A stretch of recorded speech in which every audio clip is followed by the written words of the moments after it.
Before we dive into today's episode, make sure to hit that subscribe button. It's the best way to stay updated with our latest insights.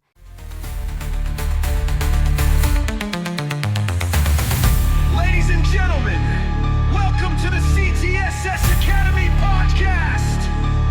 The energy is electric. The crowd is alive. Let's dive into greatness. We're champions strong.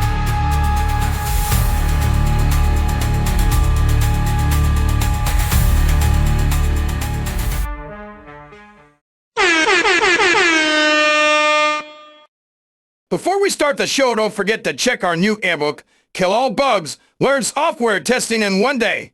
For a limited time, it's only $9.99. Links in description. Welcome back to the Deep Dive. Today we've got a really substantial stack of sources, and they're all focused on a very specific topic, the serial entrepreneur. And what's so interesting here is that these materials, they completely skip Startup 101. Right. They assume you know how to launch. The real focus is on the art of, continuous building, often across totally different sectors. Exactly. So our goal for this deep dive is to get past the motivational quotes and really isolate what gives these people their edge. We're looking for the specific mindset, that specialized skill set. And the management strategies, the ones you can repeat time and again to launch and scale multiple ventures. Sometimes at the same time, across industries that have nothing to do with each other. We're really examining the mechanics of multiplicity. This whole path is defined by speed and a kind of strategic detachment. We're trying to figure out what separates a founder who's just focused on one big exit from someone who finds success not in stability, but in that relentless hunt for the next big thing. Right. Okay, so let's unpack that first idea, the mindset. Because the sources draw this really sharp line between the serial entrepreneur and a, let's say, traditional founder. They really do. The traditionalist, they nurture one company. It's their life's work, their baby, as some of the sources put it. But the serial entrepreneur, they seem to be running a totally different emotional calculation. Oh, absolutely. They thrive on the launch phase. For them, success isn't about getting company A to a point of stability and staying there. It's about proving the idea works. Exactly. Proving the thesis, putting the framework in place, and then moving on to company B. They're constantly spotting new opportunities, taking these calculated risks, but, and this is key, they're ready to step away once the company doesn't need their intense day-to-day involvement. And how do they do that? I mean, how do you psychologically manage walking away from your own successful, profitable company? It goes against every instinct of a founder who's thinking about legacy. That is the friction point, and the sources suggest it requires this very deliberate form of emotional detachment. Serial entrepreneurs, they see their creations as systems, not legacies. A system. A system. So if company A is a success, its best use might be to become the financial engine for the next venture.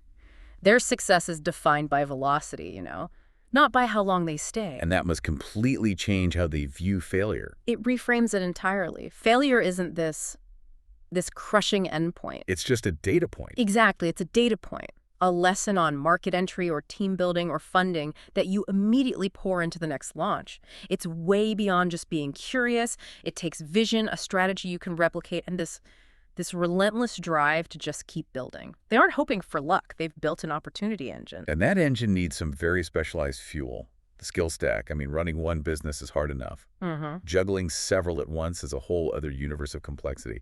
So what are the specific actionable things that set them apart? If you look across the sources, the skills really bridge two things: high-level temperament and just ruthless practical execution. Let's start with temperament. You need resilience and calculated risk-taking. And I think that word calculated is so important. It's not just reckless gambling. No. It's about taking smart, educated chances, knowing that every mistake is basically a lesson you just paid for. And when things go sideways, and they always do, you have to be able to pivot, adapt, and just keep moving.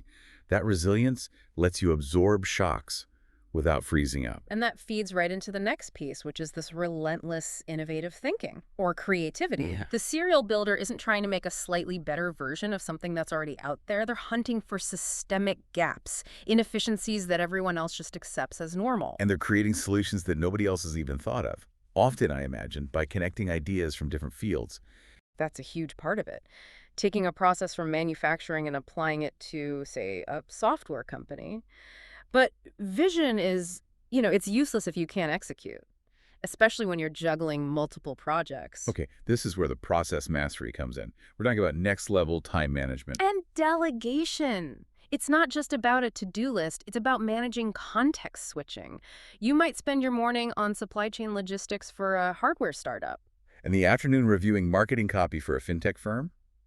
The cognitive load has to be just immense. It is. So their time management system has to be specialized. It has to help them change gears fast and know exactly which venture needs their strategic brain power versus which one just needs a quick yes or no.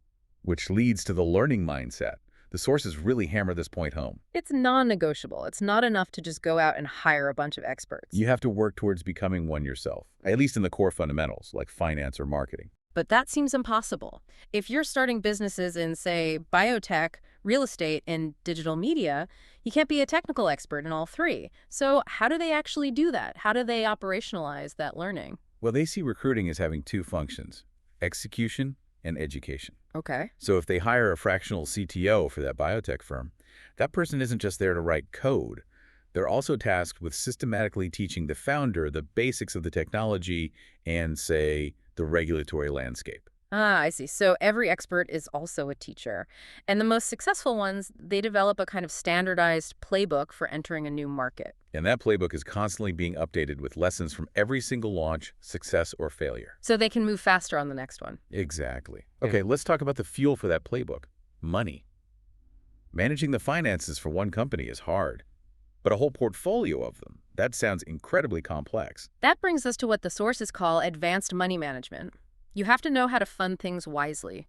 Maybe you use profits from a successful venture to fuel the next one. Bootstrapping versus taking on venture capital. Right, but it gets even more technical. They have to manage multiple cap tables. The capitalization table. Who owns what percentage of each company? And with different companies, different funding rounds, different partners. Yeah, that sounds like a legal and financial minefield. It is. A serial entrepreneur has to decide, do I use company A's profit to bootstrap company B, or does B need outside cash right away, which means diluting its equity early on? Managing that dilution across a portfolio, that is a very specialized skill. Let's pivot to the hunt. How do they find the next venture? It can't be just random inspiration. They must be constantly scanning the horizon. It's a structured process, very structured. It's all about identification and validation. Step one is finding market gaps and problems. So looking for things that are just broken. Exactly. The sources say to start small. Look for problems you face or your friends face every single day that existing services just don't solve well.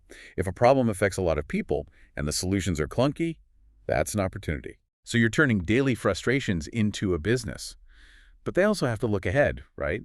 Beyond today's annoyances. Precisely. They have to be experts at leveraging trends. I mean, markets are always shifting because of new tech like AI or changing consumer habits or new laws.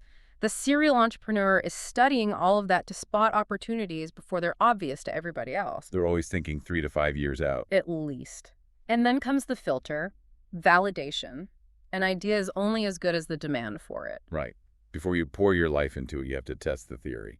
And that validation is crucial. It can be anything from, showing people mock-ups, running some targeted surveys online, or launching a really small, minimal version of the product, an MVP, just to see who bites. And investors play a role here too, right? Not just for money. Yes, the sources highlight this. Investors aren't just a source of capital, they're an experienced sounding board. They can help you refine the idea and stress test your assumptions before you go all in.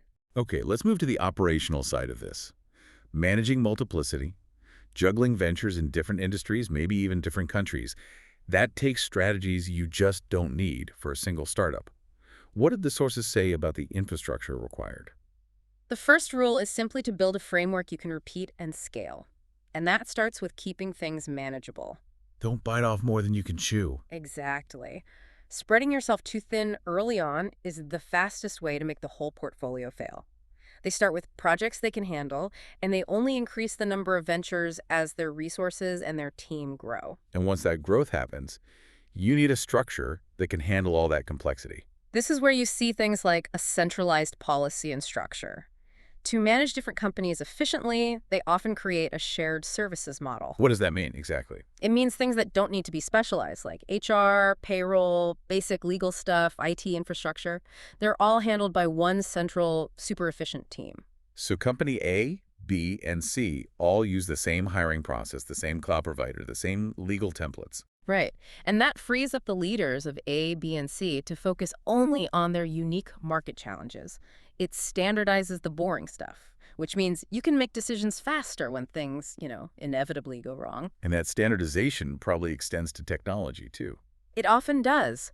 Many use a standard tech framework across all their ventures. It just makes data compatible, streamlines reporting, and makes it easier for the central team to see what's going on without translating between 10 different systems. That brings us to maybe the hardest challenge, the personal one. Avoiding burnout. The mental cost of switching between these entirely different worlds must be just exhausting. It's the classic serial entrepreneur trap. And burnout doesn't just hurt you, it tanks the performance of the whole portfolio. So what's the strategy? It's all about strategic time allocation. You can't just spend all your time putting out fires at the biggest company. You have to have a system that carves out time for deep, focused work on high-priority tasks in every venture, even the smallest one. It sounds like they have to guard their schedule like a fortress, treating their own time and mental energy as a core business asset. It has to be treated that way. They build teams they can trust completely so they can delegate heavily. They cut out useless meetings.